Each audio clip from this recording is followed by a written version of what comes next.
welcome back to PolyBitz. This is going to be a quick review for you because I haven't actually installed it in my car yet, but I just wanted to show you guys what I've recently got. And this is an HAudio single DIN 10.1 inch touchscreen with CarPlay for my project 2002 Subaru Impreza that I am building.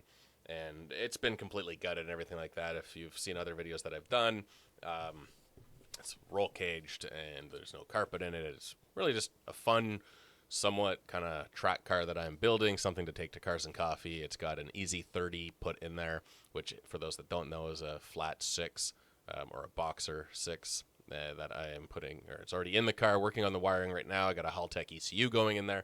All a lot of fun. But I wanted to talk about the head unit now. I want it still to have CarPlay and something like that, especially if I'm doing some longer drives, say to like Subi Fest. You know, that's about a 4-hour drive for me, so that I can have CarPlay in there, listen to some good music and whatnot. You know, even if I'm not sitting in comfort, at least I can have the luxuries of a modern vehicle. And so that's what brought me to this. Now, this thing is cheap. And I don't mean cheap in terms of quality. I mean cheap in terms of it's $85. I used to buy in-dash navigation things from like Pioneer and whatnot, because those were the only folks that really made these. Getting anything overseas and stuff like that was just really hit and miss, and it was hard to get. Now these are, you know, shipped from within the US through Amazon.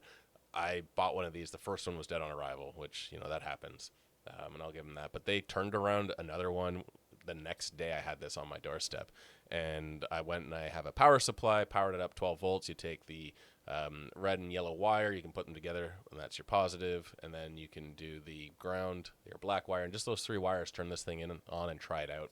And I did, and it was a lot of fun. And I'll put some screens somewhere in here after the fact. After I record this, I'll put them in. I took some pictures of it, and it works really well. And the 10.1 inch screen is just awesome. So it's going to look super cool inside a 2002 Subaru. And it's going to do exactly what I want it to do. So this is the screen here that you get when it's not on CarPlay. It does come with a rotational screen, so you see it on my computer vertically. Now, this picture doesn't really give it. Obviously, if it's vertical, the screen will adjust as that. It's not going to stay in the horizontal or like landscape mode when you rotate the screen. It'll rotate as you need. But it works very well. I was super impressed with this. It's going to go in the car. It's going to give me all those features I need. I can hook it up to an amplifier, some good speakers, and really have a lot of fun. Yeah, so what does it say on here? Yeah, here you go. Now you see where it's kind of flipped. That's the nice feature about this. You can have this wide like this, but, you know, on my car, I have vents that sit right behind it, and it might block it. So, you know, I want to rotate it 360 degrees and have it lengthwise, or I guess portrait versus landscape. Yeah, it does wireless CarPlay, which is key. I wanted wireless CarPlay. The wired CarPlay, I don't know. It works. I hate having a wire running to my dash. I want to run a USB from my center console or something like that. And a lot of these aftermarket units, you know, you either have to run a USB from the back of it, but the ones at the back are for charging only. Typically, it's the one on the front that is used for CarPlay. And I just don't like the look of it, especially if you have a screen. It's kind of got to come back and go around the screen, and it's kind of ugly looking. So this is the wireless CarPlay, which is another reason why I wanted this one.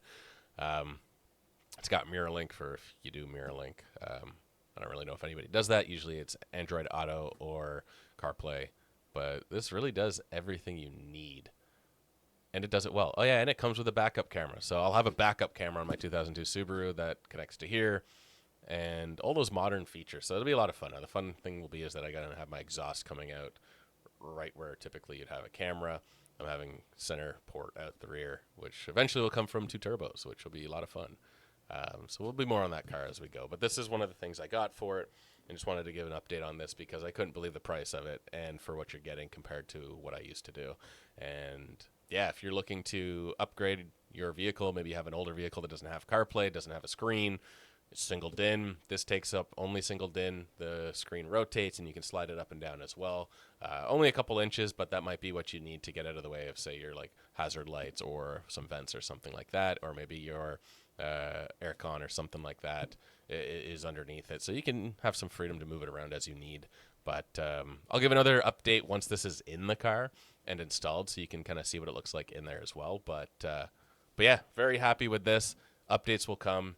if you're looking for something similar, I do recommend this. Now, if you get a dead on arrival or anything like that, like I did, Amazon, as always, handles it very well. I had the other one overnight to my front door and ready to go, and I still haven't returned the next one. I got to return it this afternoon. I'll probably go bring that back. But anyways, just wanted to share that with you folks. If you're looking for one, this is a good one. The link will be in the description for those that are interested. $84.99. You cannot go wrong with that. Anyways, that's it for me. Take care. Till the next one.